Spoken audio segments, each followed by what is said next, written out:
Nós estamos vivendo a série A Reforma Continua na minha, na sua vida. Nós temos lembrado quando no sexto século, Lutero se levanta contra diversas coisas que estão sendo pregadas diferente da palavra de Deus, e ele resolve protestar e prega 95 teses baseadas na Bíblia, que mostram que o caminho que está sendo seguido naquela ocasião não é o caminho certo, não é o caminho de verdade. A reforma continua porque toda aquela história, infelizmente, se repete no dia de hoje. Homens se levantam com os seus poderes, leis surgem para degradar a família e para mostrar que cada vez mais o projeto de Deus não é o projeto certo para as nossas vidas. A reforma continua em mim, a reforma continua em você. Por isso que a comunidade cristã videira valoriza esse tema e se importa para nos conscientizar de que não parou em Lutero, não parou em Calvino, não parou em Zwinglio, continua em nós, nessa pessoa que está do seu lado e em você. Na primeira parte, se você esteve aqui, nós falamos sobre um dos pilares que Lutero levanta, é o sola fide. Diga sola fide. Pode ser melhor, diga sola fide. Se você está falando latim, dedique-se a isso. Na segunda parte, nós estudamos sobre sola escritura. Pode ser melhor. Que coisa linda. E para quem não viu nem a primeira nem a segunda parte, diga solamento.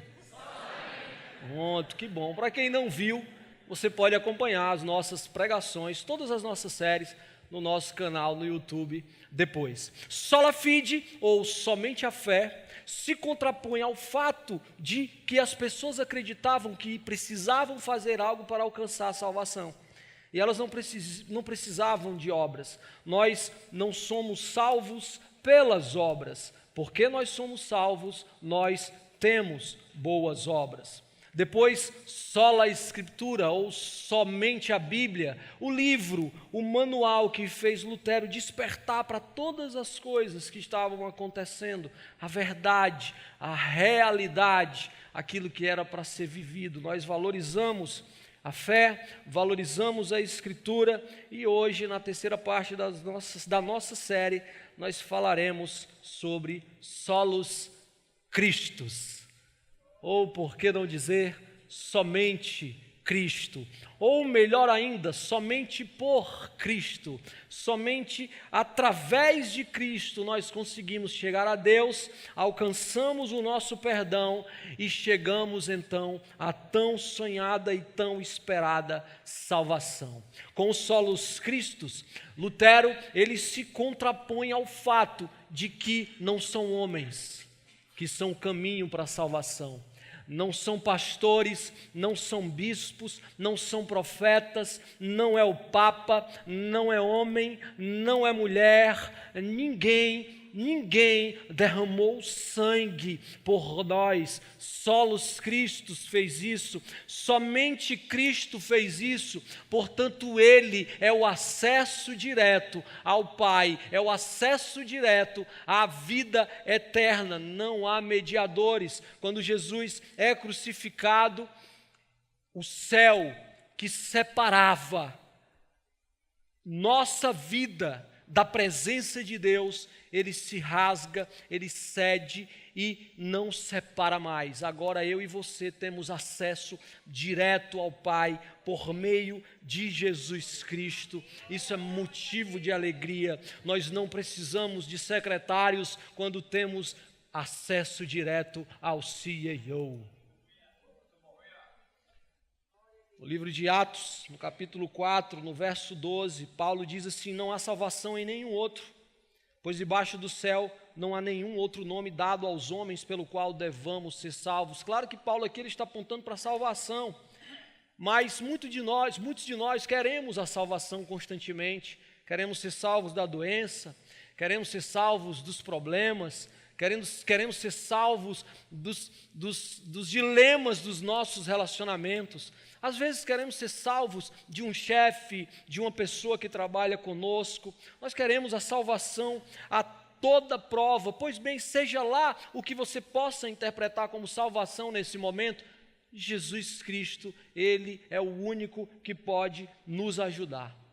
Lutero diz assim: Jesus é o centro e a circunferência da Bíblia. Quando ele diz que Jesus é o centro, ele está dizendo que tudo aponta para Jesus. Quando ele diz que Jesus é a circunferência, talvez ele esteja dizendo que uma circunferência perfeita, você não encontra o começo dela, você também não encontra o fim, você não encontra emendas. Você já deve ter escutado falar isso no casamento. Ela simplesmente é cíclica, ela permanece, ela está. Jesus é a circunferência. Mas eu quero voltar para a parte que Lutero diz que ele é o centro, no sentido de que tudo na palavra de Deus acaba convergindo, acaba apontando para Jesus Cristo. E eu quero te levar a uma experiência que eu aprendi recentemente sobre o capítulo 5 do livro de Gênesis. Se você está com a sua Bíblia, abra no capítulo 5 do livro de Gênesis. Não se perca na pregação. Eu estou falando daquilo que Lutero afirmou sobre Jesus ser o centro. Quem aqui já decidiu ler a Bíblia inteira e começou um plano bíblico? Levante a mão. Quem aqui? Ótimo. Aí você começou, você está entusiasmado, você leu lá Gênesis, lá a criação, Gênesis 1 e 2, a criação das coisas, do universo, do homem e da mulher. Aí você passou para Gênesis 3, ficou um pouco desapontado porque o homem caiu, Adão e Eva, ali eles cometeram um erro. Você chegou em Gênesis 4, ficou intrigado ali com a história de Caim e Abel, mas você estava feliz porque decidiu ler a Bíblia. E aí então você conseguiu ler 4 capítulos até que você chega em Gênesis 5. E aí você começa a ler assim, no versículo 1, este é o registro da descendência de Adão. Quando Deus criou o homem, à semelhança de Deus o fez, homem e mulher os criou. Quando foram criados ele os abençoou e os chamou homem. Nesse momento o teu coração começa a se afligir, porque você vai ler a história de um monte de gente que talvez Deus não fale com você nessa hora, e você começa a ler, e enquanto você lê você não entende nada, porque você fica se perguntando: Deus, o que tu queres falar comigo sobre isso? Eu me comprometi em ler a Bíblia toda, Senhor, eu gostaria muito de pular essa parte, só que eu tenho que honrar o compromisso, eu não vou pular. Então eu tenho uma ideia. Respira fundo, igreja. Você pega Gênesis 5 e começa a ler assim, versículo 2, homem e mulher os criou, quando foram criados ele os abençoou e os chamou homem. Aos 130 anos Adão gerou um filho à sua semelhança, conforme a sua imagem, deu o nome de Sete. Depois que gerou Sete, Adão viveu 800 anos e gerou outros filhos, e filhos viveu outros, ao todos 930. Gol! Aos 105 anos Sete gerou Enos, depois gerou Enos, viveu 807 anos, gerou outros filhos, e filhos viveu ao todo 912 anos. Igreja, quem já fez isso, diga amém. Aí, eu estou te dizendo, mas não se perca na pregação. Eu estou falando que Lutero disse que Jesus é o centro, portanto, vamos ter uma experiência transformadora sobre isso. Na Bíblia, você sabe que cada nome tinha um significado. Os nomes citados foram Adão, Sete, Enos, Cainã, Maalalel, Jared, Enoque, Matusalém, Lameque e Noé. Adão significa homem, preste atenção. Sete significa determinado. Enos significa mortal. Cainã significa desgraça. Maalalel significa o santo de Deus, o santo Deus, perdão. Jared significa descerá. Enoque significa ensinando. Matusalém significa sua morte trará. Lameque significa desesperado ou sem esperança. Noé significa descanso ou conforto. Se você pegar todos esses significados e juntar em uma frase só, você vai encontrar que ao homem, eu e você, está determinado uma ferida mortal, mas o santo Deus descerá, ensinando que sua morte trará ao sem esperança o descanso.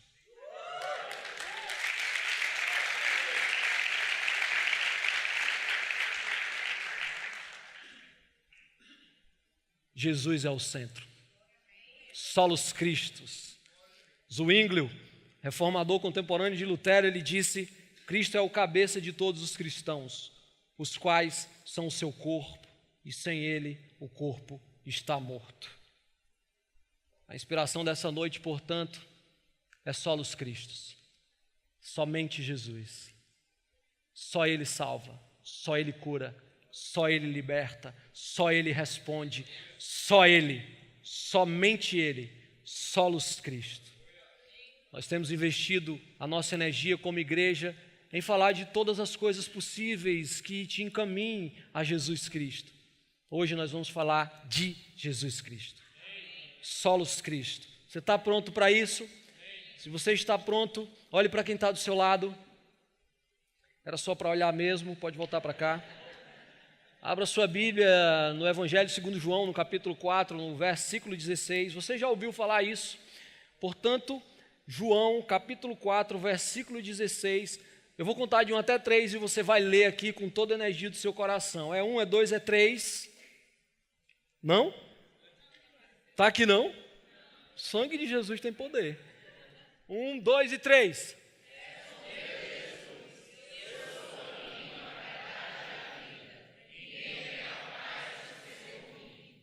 Excelente. Jesus é o caminho, a verdade e a vida. Ninguém vai ao Pai senão por Ele. Nós costumamos ler esse versículo solto, nós costumamos ouvir esse versículo citado diversas vezes. Nós mesmos aqui na igreja, ou os que são mais interessados no estudo da palavra, temos diversas coisas para falar sobre Jesus é o caminho, Jesus é a verdade, Jesus é a vida. Mas eu queria voltar um pouco antes, no capítulo 13 do Evangelho segundo João, e ler contigo João 13, 33 e 36. Vem comigo. João 13, 33 e 36. Jesus está sentado com os discípulos, ele está às vésperas de ser crucificado, e ele diz assim: meus filhinhos, 13, 33, vou estar com vocês apenas mais um pouco, vocês procurarão por mim, e como eu disse aos judeus, agora digo a vocês, para onde eu vou, vocês não podem ir. Nesse momento Jesus está falando nas entrelinhas que ele está indo para a crucificação e que os discípulos não podem ir para lá. Ele continua dizendo o seguinte, mais à frente: Simão Pedro lhe perguntou: Senhor, para onde vais? Jesus respondeu: para onde eu vou, vocês não podem seguir-me agora, mas me seguirão mais tarde. E aqui ele está falando da eternidade. João 14, versículo 1 diz assim: você já ouviu falar isso? Não se perturbe o coração de vocês. Já ouviu falar nisso? Creia em Deus, também em mim. Na casa de meu pai há muitos aposentos. Veja bem, ele não está falando há pousadas, há hotéis para você ficar um pouquinho de tempo e depois de curtir sua vida adoidado. Não há barracas para você curtir um acampamento. Na casa de meu pai há muitos aposentos. Se não fosse assim, eu teria dito a vocês: vou preparar lugar para vocês. E quando eu for preparar lugar, voltarei e os levarei para mim, para que vocês estejam onde eu estiver. Vocês conhecem o caminho para onde vou, disse-lhe Tomé. Tomé, cheio de problema: Senhor, não sabemos para onde vais. Como então podemos saber o caminho? Jesus então diz: eu sou o caminho, a verdade e a vida. Ninguém vem ao Pai a não ser por mim. Antes de nós entrarmos na jornada caminho, verdade e vida, eu quero te dizer que todos nós, até mesmo os que já perderam a esperança, quiseram ter realizações na vida. Todos nós queremos alguma coisa da vida, seja lá o que for realização para você: a saúde, a casa própria, o carro, o resgate da sua família, o melhor emprego, a aprovação no concurso, aquele relacionamento muito bom, aquele namoro ideal, seja lá o que for realização para você, ou você quer, ou você já teve, pode ter perdido a esperança. Não há nenhum problema nisso, gente. Nós temos uma vida que essa vida é para ser vivida da melhor forma possível. Mas eu quero te dizer que se você não conseguiu ainda, se você está cansado de ver a realização na mão de outras pessoas, se você está cansado de, muitas vezes, se comparar inconscientemente com aquilo que as pessoas têm e você não tem, se você está constantemente olhando para a grama mais verde do vizinho, há esperança para ti, há esperança para você. E você pode conseguir sim essas realizações. Pode ser que você esteja aqui também, já tenha conseguido tudo que você quer, a sua empresa roda bem, você tem um bom emprego, seu salário entra todo final de mês ou começo de mês, você consegue comprar tudo que você quer porque você economizou dinheiro na vida, sua família é boa, você tem aquelas brigas, mas as brigas de vocês são justas, são pequenos dilemas, ou seja, você já conquistou diversas realizações. Se você está aqui nessa situação, eu quero te lembrar que não é isso apenas que existe para você, há muito mais a ser conquistado. É muito mais do que apenas ter, é muito mais do que apenas ser. Eu diria que a questão aqui é estar. Estar com quem é para estar. Seja lá qual for a situação aqui, o teu destino deve ser a vida eterna, o teu caminho e o meu deve ser Jesus. Isso deve acontecer por meio da verdade, sendo a verdade como instrumento. Portanto, que questionamentos eu e você precisamos fazer para saber se estamos realmente dando continuidade à reforma? Solos Cristos pode nos responder isso, somente Cristo pode nos ajudar. Eu vou começar de trás para frente, caminho, verdade e vida. Eu vou falar primeiro de vida, portanto eu quero perguntar a você, para onde você pensa que está indo?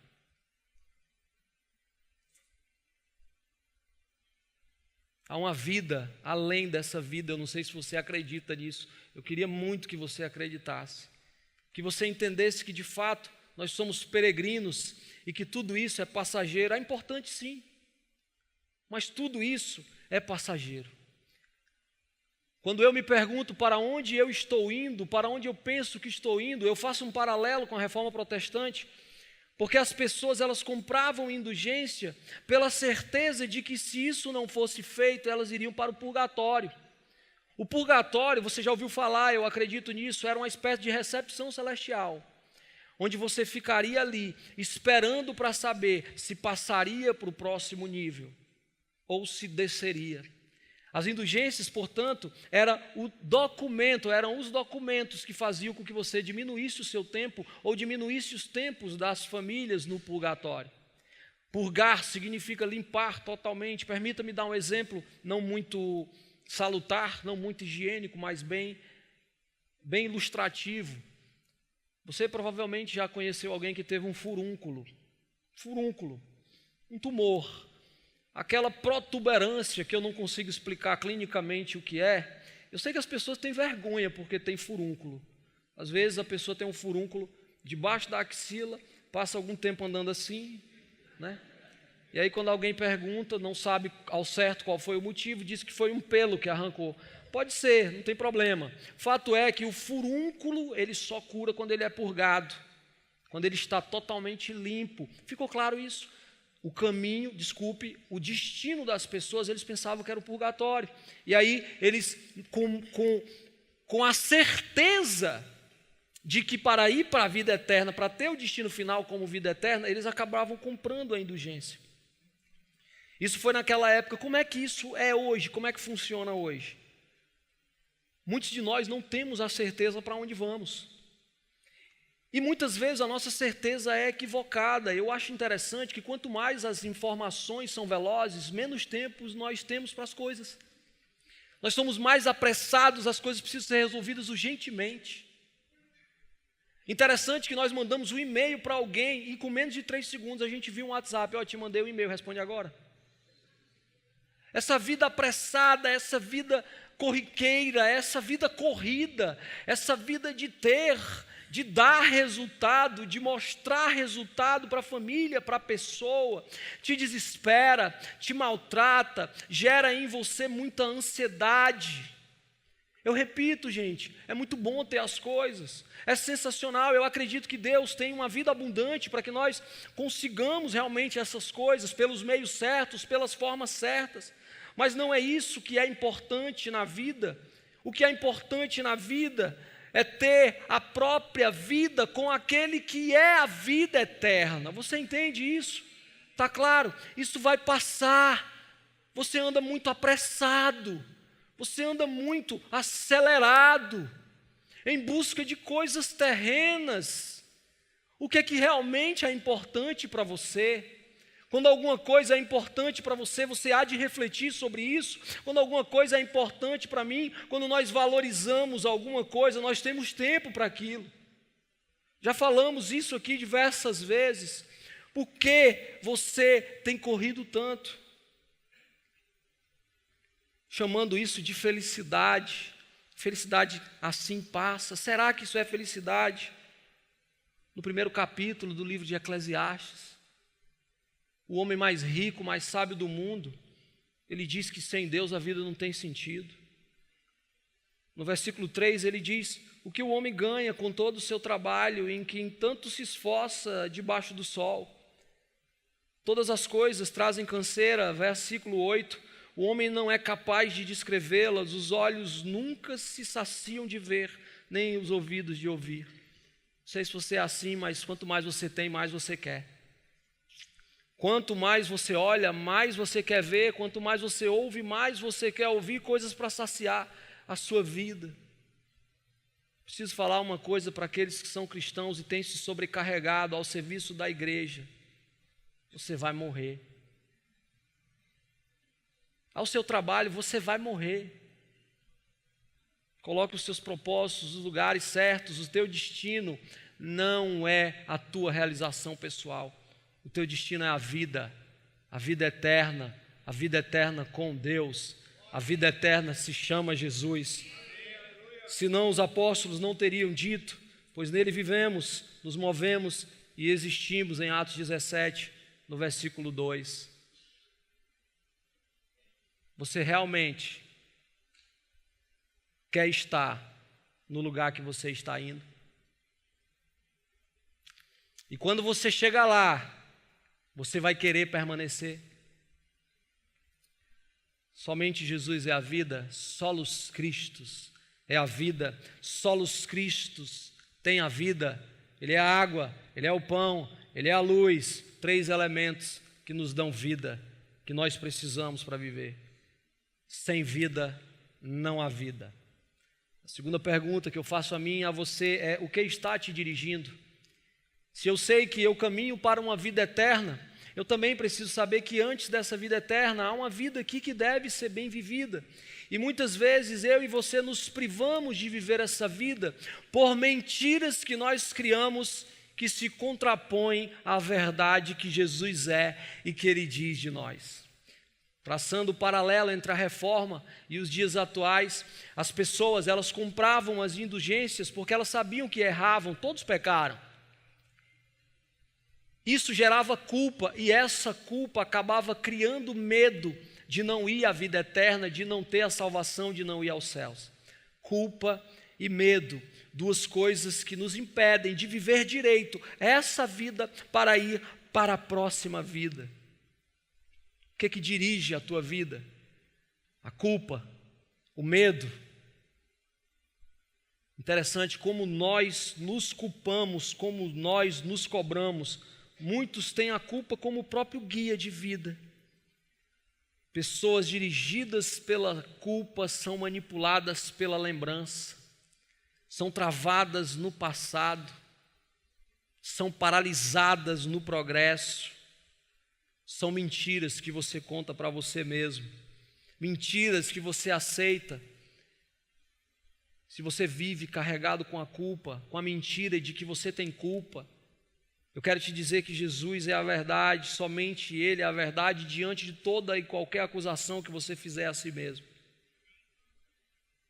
Jesus, em Lucas 7, no versículo 48, Ele chama a mulher adúltera e diz assim: seus pecados estão perdoados. Para com isso, igreja. Seus pecados estão perdoados e ponto final. Quem disse isso foi a verdade.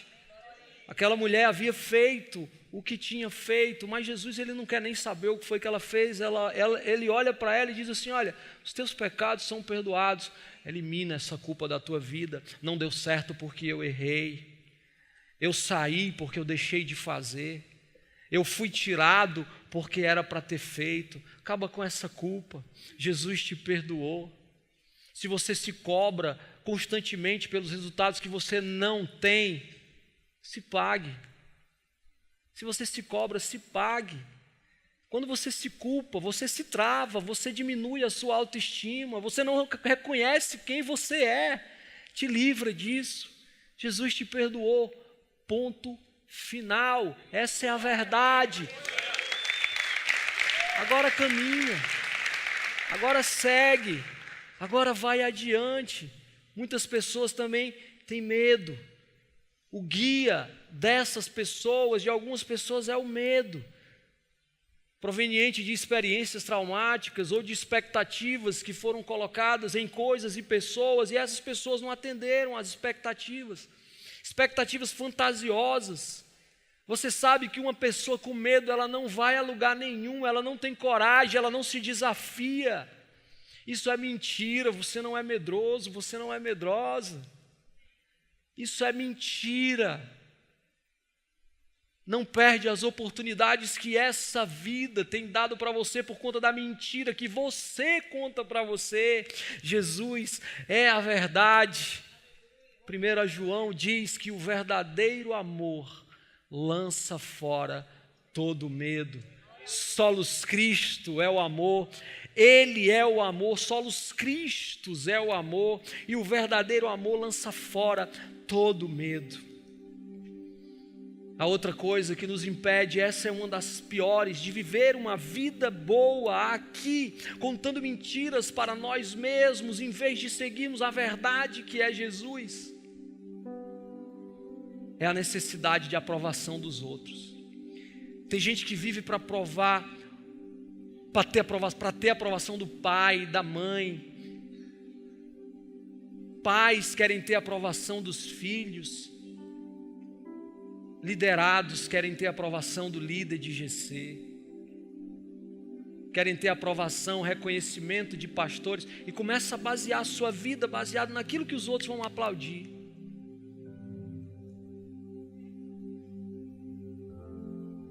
Se você quer viver baseado na aprovação dos outros, quero te dizer que jamais você vai ter a vida que Jesus Cristo tem para você. Você precisa ter a aprovação dele, eu preciso ter a aprovação dele. Só ele sabe. Ninguém pode servir aos dois senhores, senão você agrada um e desagrada o outro. Está escrito, Mateus 6:24. Para de agradar as pessoas. Saber de uma coisa? Se você tem certeza que é o que é certo, se você tem certeza que é o caminho, se Deus tem tocado no seu coração, chuta essa necessidade de agradar para longe e puxa para ti a necessidade de agradar a Jesus. Ele é a verdade, essa é a verdade. E não somente Ele é a verdade, como Ele é de verdade. Ele é de verdade, hein? Ele tem olho e vê, Ele tem boca e fala, Ele tem mão e toca, Ele tem pés e anda. Ele é de verdade e Ele veio em verdade, sendo a verdade, para sofrer no meu e no seu lugar aquilo que era para nós sofrermos. Ele veio em terra como humano para dizer: ei, eu venci o mundo, você vence também, porque você pode todas as coisas em mim, eu te fortaleço. Isso é que é a verdade. Para de contar mentira para você mesmo. Sem verdade não há direcionamento correto. E a terceira pergunta e última que eu vou fazer: por onde você está indo? Caminho, vida, verdade, caminho. Sabe por que nós fizemos o caminho inverso? Porque é no ponto de partida que você decide, que você determina onde você vai andar, aonde você vai chegar. É sua decisão hoje, independente de se você é cristão, se você não é, se você acredita ou não é. É sua decisão hoje de começar a caminhar em um caminho seguro, em um caminho que vai te levar a um lugar onde não haverá mais morte, onde não haverá mais dor, onde não haverá mais sofrimento, onde não haverá mais ranger de dentes, onde você não vai precisar comprar nenhuma roupa para mostrar nada para ninguém, onde você não vai precisar se sentar num restaurante com a sua turminha e parecer que é igual a eles. Eu e você precisamos ser iguais a Jesus. Tem muitos caminhos que podem ser citados quando nós falamos que Jesus é o caminho, mas eu quero citar apenas 2 deles e que sirvam para a nossa reflexão. O primeiro caminho com certeza vai dar errado. O primeiro caminho com toda certeza vai dar errado é o caminho do eu. Aquele caminho que antes, no ponto de partida, antes de você começar a andar, você diz assim: o que eu quero ser da minha vida? O que eu devo fazer com a minha vida? Quais são os meus objetivos? Quais são minhas ambições? Para pensar quantas vezes você quebrou a sua cara indo pelo caminho do eu. Eu posso, eu faço, eu decido, eu compro, eu sou bom.